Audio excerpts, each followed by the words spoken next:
Muito bem, é maravilhoso a gente poder viver e contar os nossos dias. Podemos contar cada dia que passa, cumprindo, fazendo cada dia a vontade do Senhor. Estamos completando 15 anos de ministério, 15 anos de torre de oração sem cessar. E quando nós olhamos os livros ali de história desse tempo, aqueles livros desta grossura com os 365 dias do ano, com cada dia tendo 24 horas as assinaturas dos irmãos ali.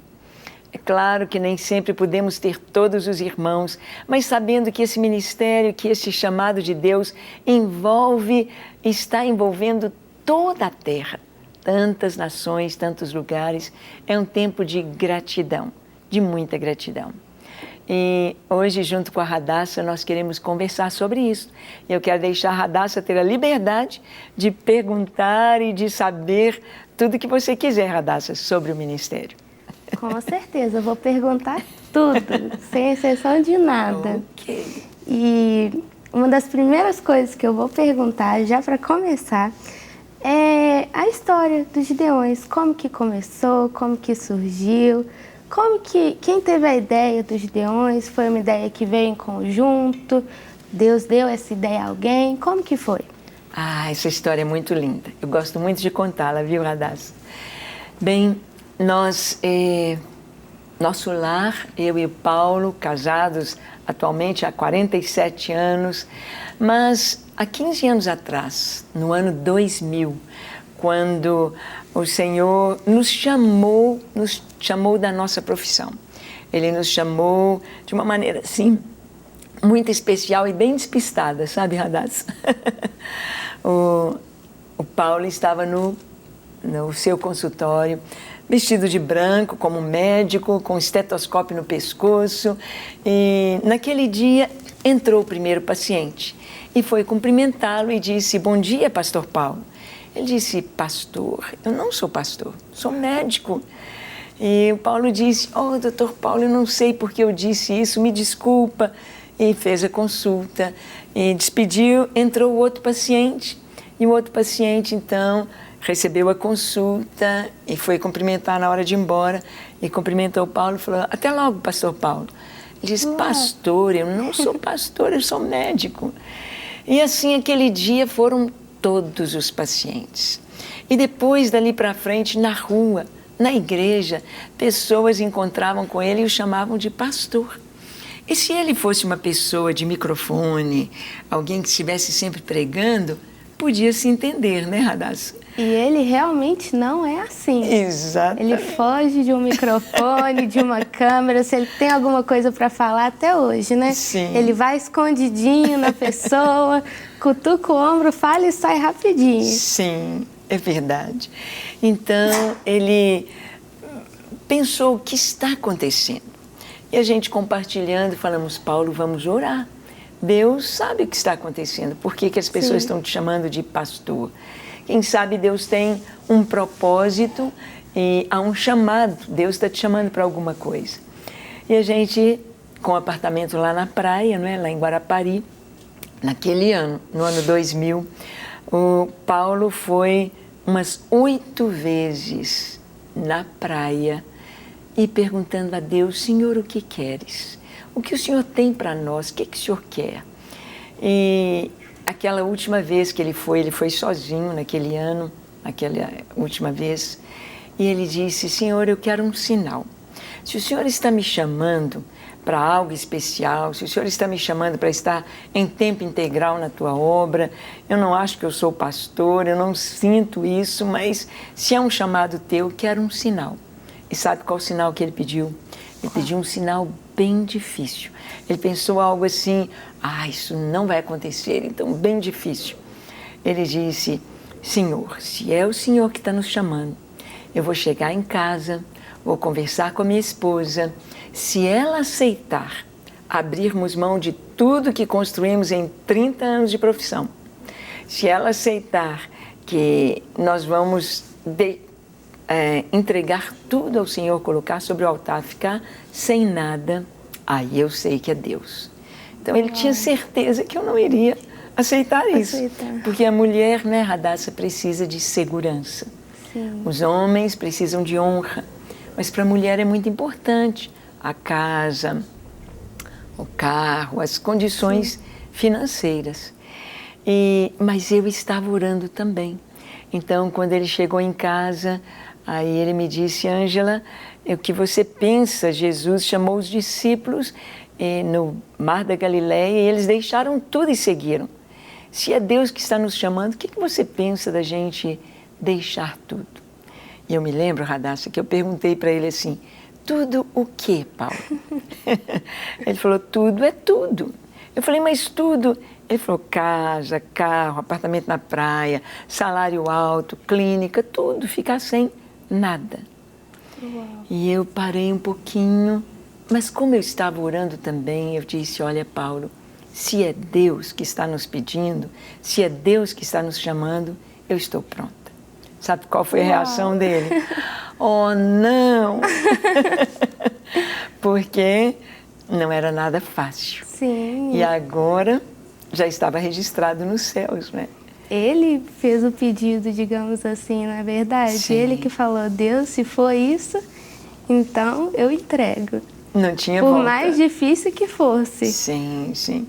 Então, nós realmente abrimos mão de tudo, dividimos nossos bens, né, com a família, algumas coisas para a igreja. E então, procuramos o pastor Márcio, e aí, meu irmão, né? E o Márcio então disse: olha, eu já estava esperando isso há 30 anos. Uau! Mais uma confirmação. Mais uma confirmação. E o Márcio, então, o pastor Márcio, nos colocou na igreja como conselheiros, no aconselhamento pastoral. Colocou um salário para a gente que era, comparado com o nosso salário de médico e dentista, Sim. era 1/4 ou 1/5 do que a gente ganhava. Uhum. E então nós viemos para a igreja para o aconselhamento pastoral. Como a gente tinha ficado sem casa também, nós ficamos na estância aquele primeiro ano. Ali eu escrevi o livro Dia a Dia para o Diante do Trono, e ali a gente atendia as pessoas. Mas o Paulo passou aquele ano 2001, a gente no aconselhamento pastoral, e ele então começou a ficar muito triste. Ele falou assim: não acredito que é isso que Deus tem para nós. Não acredito que Deus nos tirou da nossa profissão para isso. Porque no consultório, às vezes você atendia 20, 30 pessoas, a gente, os dois, juntos ali, e ajudávamos as pessoas, pregávamos e tínhamos dinheiro para ajudá-las nas suas necessidades. Porque você conhece o vovô, não é, Radassa? Com certeza, sempre com aquele coração disposto a dar, o que ele não tiver, ele arruma, dá um jeitinho. Então eu imagino que isso para ele, eu creio que foi a parte mais difícil. Esse, às vezes, não poder ter algo ali para poder dar diretamente. Sim. E então ele falou: Ângela, eu não acredito que Deus nos tirou da nossa profissão para fazer isso, porque ali a gente atendia 5, 6 pessoas. Não acredito que é isso. Ele estava frustrado, ele estava triste. E eu falei: e agora, Paulo, o que vamos fazer? Então ele disse: olha, ele falou exatamente assim: nós vamos dar uma chance para Deus. Uau! Nós vamos fazer 1 ano de jejum. 1 ano de jejum para que Deus nos fale por que Ele nos chamou. E eu perguntei: como vai ser esse jejum? Ele falou: nós vamos entregar a Deus, nós vamos jejuar de tudo aquilo que a gente gosta muito. Era o ano 2002 que ia começar, o ano da Copa do Mundo. Então, o único lazer do vovô, o único lazer do Paulo era torcer para o Brasil. Acho que tem muitos brasileiros que gostam, né, disso, de torcer para o Brasil na Copa. E ele gostava da Copa do Mundo, de saber as chaves, os times, os nomes dos jogadores, a história da Copa. E então ele disse: como eu gosto muito da Copa do Mundo, nós vamos fazer 1 ano de jejum de televisão, de revista e de jornal. Uau. Não vou saber nada. Mas para mim isso não era tão importante. Então ele disse: vamos jejuar de comida também. Então vamos ficar sem nenhum tipo de carne. Então jejum de Daniel, 1 ano. E para mim o que mais me fazia falta era o café. Então 1 ano sem café, sem jornal, sem revista, sem TV e sem carne. Então realmente vocês entregaram tudo o que tinham e além, até as coisas que não tinham, mas que necessidades humanas, né? Que às vezes vocês gostariam de ter um cafezinho, que fosse, vocês também entregaram tudo. Sim, sim. A gente vê como é importante o jejum, a oração, independente de ser um Gideão ou não, não é verdade? Sim. Principalmente eu vejo, agora que eu tô casada, eu posso falar, não é verdade? O quanto que é importante esse momento em família, esposo, marido, se tem filhos também e tem essa condição, como é importante o jejum e a oração buscar o Senhor em família, essa busca pelo Senhor em família. Eu vejo até experiências próprias, o quanto que isso é significativo, o quanto que a resposta vem de uma maneira até diferenciada, não é verdade? Sim. Quando 2 concordam, né, Radassa? Sim. É verdade. Com certeza. E aí, aquele ano de jejum, e Paulo disse assim, olha, se até 1º de janeiro de 2003, Deus não nos falar por que Ele nos tirou da nossa profissão, nós vamos voltar. Eu vou entender que não foi Deus, mas foi uma impressão do coração. E jejuamos aquele ano todo orando, Senhor, que queres de nós? Porque o Senhor nos tirou da nossa profissão. E passou todo o ano e Deus não falou nada. Nada. Chegou o dia 1º de janeiro de 2003. A parte da manhã, nada. 3 horas da tarde, recebemos uma ligação do pastor Márcio. Era um tempo em que a igreja estava crescendo, a igreja estava experimentando um grande avivamento. A gente estava vivendo um tempo muito especial. E o pastor Márcio nos ligou dizendo, Paulo, Ângela, nós vamos fazer 70 dias de oração, de relógio de oração. 24 horas. E para que não tenha nenhum furo, nenhum momento sem ninguém, os pastores ficaram encarregados de cada hora. Nosso horário seria 18 horas, lá na igreja, orando lá. Falamos, que bom, muito bom, mas quando Paulo desligou o telefone, ele olhou para mim e disse, Ângela, não é possível que uma igreja do tamanho de Lagoinha não tenha oração 24 horas como a vida normal da igreja. Falei, Paulo, você está vendo como é difícil. O pastor Márcio está colocando pastores porque pode ter furo. É muito difícil, como seria? Então, Radassa, ele começou a falar com tanta fluência, com tanta autoridade, que eu vi que era o Senhor falando. E eu peguei um papel e lápis, comecei a escrever, anotar tudo que ele dizia. E ele então trouxe toda a revelação deste ministério. Ele disse, não, Deus está levantando sobre a terra um grande e poderoso exército, um exército de homens, mulheres, até crianças, jovens, que vai orar não 70 dias, não 7 meses, não 7 anos, mas vai orar sem cessar até Jesus voltar. E toda a logística ele disse ali naquela hora, enquanto eu ia escrevendo, eles não vão orar apenas, mas orar em santidade. Vão orar não pelos seus próprios pedidos, mas terão 7 alvos de oração. Vão orar pela unidade da igreja e por avivamento.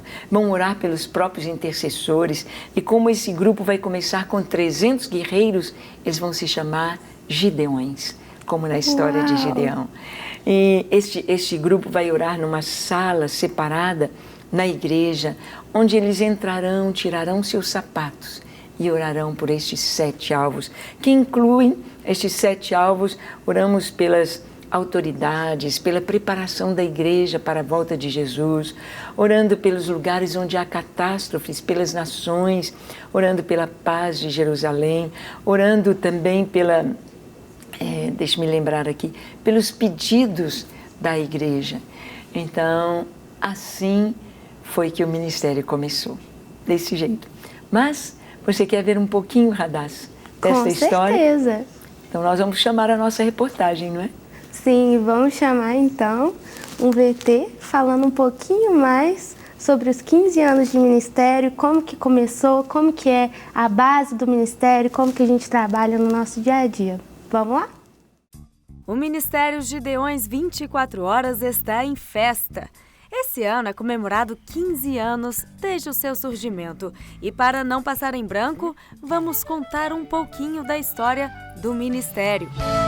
Deus colocou nos corações do pastor Paulo Sintra e sua esposa Ângela Valadão Sintra a visão de criar um ministério Gideões 24 horas diante do Senhor, formado por intercessores de prontidão, orando sem parar 24 horas por dia em todas as igrejas do Senhor espalhadas pelo mundo. E nesse momento eu procuro falar com Deus, clamar pelas coisas, pelos alvos que nós temos dos Gideões, pela nossa pátria, né, pelos nossos familiares. É um momento muito especial estar aqui. As orações, elas têm poder de resposta, com certeza. Após 4 anos de oração, Deus trouxe a existência da adoração 24 horas. Estar aqui na Torre de Adoração é maravilhoso, porque é um lugar separado para adorar o nome do Senhor. Hoje, com a vida tão corrida, nós estamos esquecendo de adorar a Deus. E Deus não quer somente que a gente ore, que a gente fique pedindo. O Senhor, Ele quer a nossa adoração, a adoração que vem lá do fundo do nosso espírito. Cada adorador que entra na torre adora um atributo de Deus. Foram selecionados 24, como o amor, a santidade, a fidelidade. E assim que o Gideão entra, coloca o próximo atributo a ser adorado. Desta vez, Simone adora a onipotência. Adorar ao Senhor é diferente de você orar, porque quando você adora, você toca no Senhor. Ele desce para receber a sua adoração. Isso é maravilhoso. Estamos preparando para a volta de Jesus. O Ministério Gideões 24 Horas é extremamente organizado e funciona como um exército de fato. Para funcionar, é preciso uma equipe de profissionais competentes. Simone, por exemplo, cuida da recepção do ministério, trabalha na Secretaria dos Gideões Mirins e ainda cuida do Fale Conosco do site. Toda dúvida, toda sugestão, toda curiosidade, tudo que você quiser saber a respeito do Ministério 24 Horas e dos Gideões Mirins, você entra no nosso site, que é o www.gideões24h.com, e ali no Fale Conosco a gente vai estar dando toda a assessoria a respeito do Ministério, os cursos, tudo. Aqui eu trabalho na área dos cursos do Ministério e na área de traduções. E me fala um pouco sobre esses cursos. Então, temos vários cursos, né? Oferecemos para a pessoa realmente aprender mais sobre o ministério, sobre a palavra, sobre a oração. Yara fica responsável pelos mantenedores. Eu entro em contato com eles por e-mail, por telefone, para mantê-los atualizados com os projetos e novidades do Ministério. Mas também porque nós somos um Ministério de Oração 24 Horas, eu aproveito a oportunidade para pedir se eles têm algum pedido de oração e junto a gente ora, tem um momento de oração e eu pude realmente testemunhar nesses momentos, nessas ligações, vidas sendo transformadas e respostas de oração. Já Luan fica por conta do controle de estoque. E juntamente com isso eu trabalho com a produção dos CDs, dos nossos kits de ministrações, os nossos kits pregações, temos CDs evangelistas, temos louvores, por exemplo, curso de escatologia, curso de bibliologia. E essa é a minha função aqui, eu produzo os kits que vão ser vendidos e faço o controle de tudo que temos aqui armazenado. Tem também o Kiko e o Caio, responsáveis pelas artes gráficas e a mídia em geral do Ministério. Eu trabalho aqui no Ministério, cuidando das redes sociais, né, do Facebook, do Twitter, do Instagram, e colocando vídeos no YouTube, do congresso, do seminário, das aulas que a gente tem. E eu cuido do site também. Cuido da parte de edição de vídeo, toda a parte de artes gráficas, design, diagramação de revista, newsletter. Trabalho conjuntamente com o Kiko, né, para colocar as artes no site, as informações. E a diagramação da revista, a gente agora está com um projeto de fazer ela bilíngue, né? A última revista foi trilíngue, né, espanhol, inglês e português. Os Gideões oram a favor da evangelização mundial para que a palavra de Deus chegue a todas as raças, tribos e nações. O ministério já está presente nos 5 continentes, com missionários e famílias inteiras, incluídos no ministério. muito bem. Vocês conseguiram ver um pouquinho sobre como é o ministério, como foi que o ministério começou. Vocês conseguiram ver um pouquinho lá na sede, como que é o dia a dia. Mas eu tô com uma pessoa muito importante aqui, a vovó, pastora Ângela. É isso aí. E eu queria saber de você, eu queria saber um pouquinho mais sobre o dia a dia do ministério através do seu ver. Como que funciona, como que é o dia a dia com os pastores que estão ali, até mesmo os pastores de fora. Como que funciona essa logística para estar fazendo as ligações para os pastores, para eles estarem entrando em contato? Como que funciona?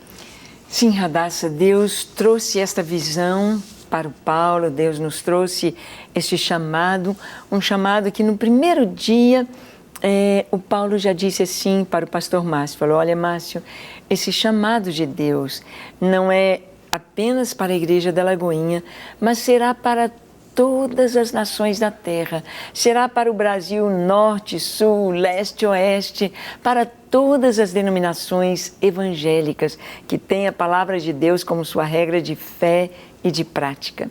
Então, vai abranger todas as denominações.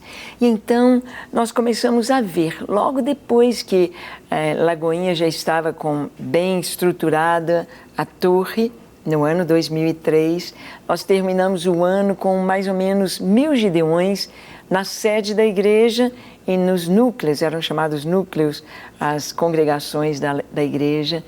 E então, 2004, nós começamos em outras denominações. Interessante que a primeira igreja que entrou no ministério, fora Lagoinha, foi a Igreja Batista Regular em Guarulhos, São Paulo. E dali, então, as outras denominações, presbiteriana, metodista, Assembleia de Deus, congregacionais, hoje luteranas, anglicanas e tantas denominações aí estão, de uma maneira tão linda, levantando as torres 24 horas. E a logística dada pelo Senhor é essa, de ter uma sala na igreja preparada, tem alguns elementos que a torre precisa ter e ali os irmãos eles se revezam a cada hora. E uma coisa interessante de se dizer, Radassa, é que o ministério ele não entra em choque com nenhum ministério. Se a igreja já tem um ministério de intercessão, ela continua. Se ela tem as vigílias, ela continua. Simplesmente, ela vai ter, além de tudo, a torre onde os irmãos vão se revezar, orando dia e noite nesse exército mundial.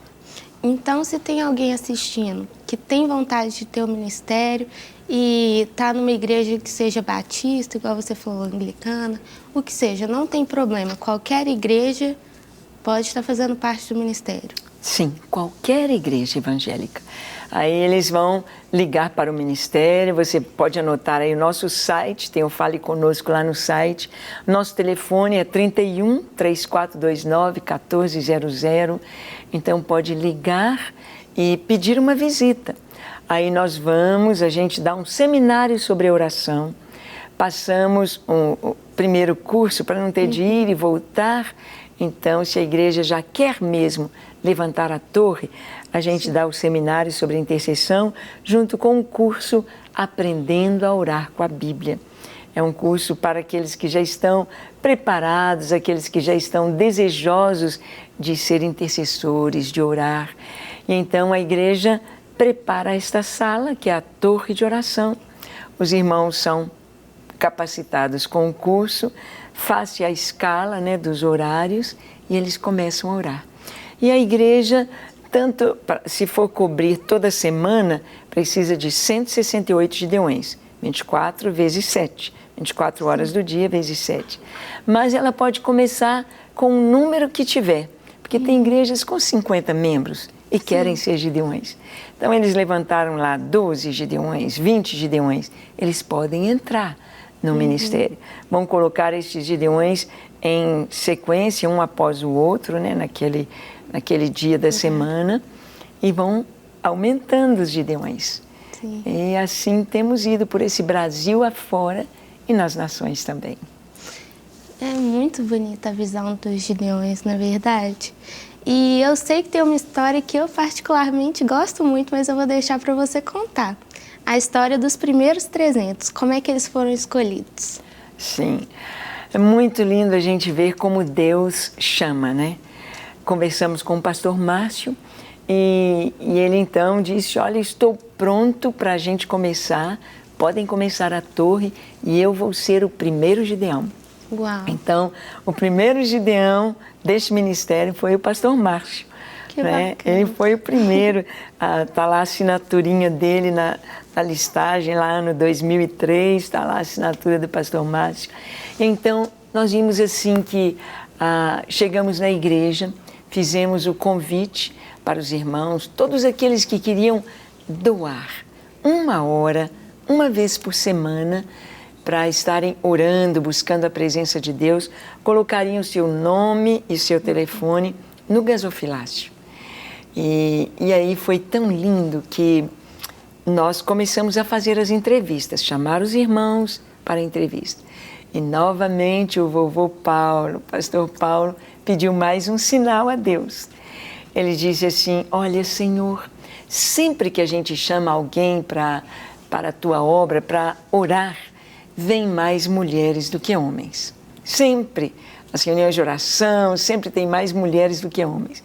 E ele disse, eu quero como um sinal de que é o Senhor que está formando esse ministério, que está chamando. Eu quero que entre os primeiros 300 tenha mais homens do que mulheres.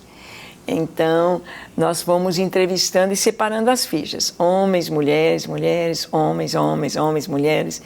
E quando terminamos de separar, fomos contar, tinha 147 mulheres e 153 homens. Era Deus dando a resposta, dizendo, eu estou neste negócio. Com certeza, um número tão específico, não é verdade? Sim. Os 300 ali é a quantidade maior de homens do que mulheres. Muito bonito. E este número, Radassa, tem um significado especial, que 153 foi o número dos peixes que Pedro e os discípulos apanharam na pesca maravilhosa com Jesus ressurreto. E ele tem um simbolismo muito especial, porque os números no hebraico eles se escrevem com as letras. E essas letras dão um acróstico mostrando exatamente isso, que Deus é fiel para cumprir todas e cada uma de suas promessas, mostrando a fidelidade de Deus neste número profético. E depois de levantar esta torre tão linda na igreja, que há 15 anos, dia 1º de abril completamos 15 anos, que a lâmpada da nossa igreja não se apaga, dia e noite, orando e buscando o Senhor. E eu tenho certeza que não vai se apagar até a volta do nosso Senhor Jesus Cristo, não é verdade? A proposta é essa, até Ele voltar. Continuar ali, quando Ele voltar e todo mundo com ela bem acesa lá para cima. Amém, amém. Mas conta um pouquinho pra gente como que a chama do ministério ela começou a acender nos outros países também. Foi muito interessante, porque no início os pastores estrangeiros, eles vinham até o Brasil, até a Igreja da Lagoinha, ficavam sabendo da torre, levavam a visão para o seu país, eram ungidos, porque os pastores recebem uma unção, uma transferência, uma capacitação para levar esta chama. E quem pode fazer essa unção? Qualquer pessoa? Não, Como não. que funciona? Nós ungimos os pastores e os pastores estarão autorizados a ungir outros pastores e os gideões da sua igreja. Então, a unção, ela parte, assim, desse princípio, né? E eles começaram a levar para os seus países. E então, Deus enviou uma das nossas gideãs, a Helena. Ela foi para a Europa, tem uma história muito linda aí, e ela foi levando o ministério para as nações da Europa. Nós visitamos a Europa, consolidamos estas nações, e a partir dali, depois a África, vocês, né, Suzy, Kaiser, vocês moraram na África do Sul, a gente esteve lá na África, o pastor Kitcha levou para o Congo, do Congo espalhou para o coração da África, Burundi, Ruanda, Tanzânia, Quênia.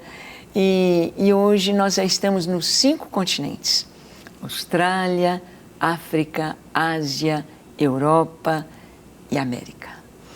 Uau, e eu tenho certeza que esse número nem se dá para contar mais, da quantidade de igrejas, porque eu me lembro que teve um programa que nós estávamos conversando sobre a África, e da última vez, eu me lembro que apenas no Congo tinham mais de 3 mil crianças. 3 mil de 10 milhões. Foi.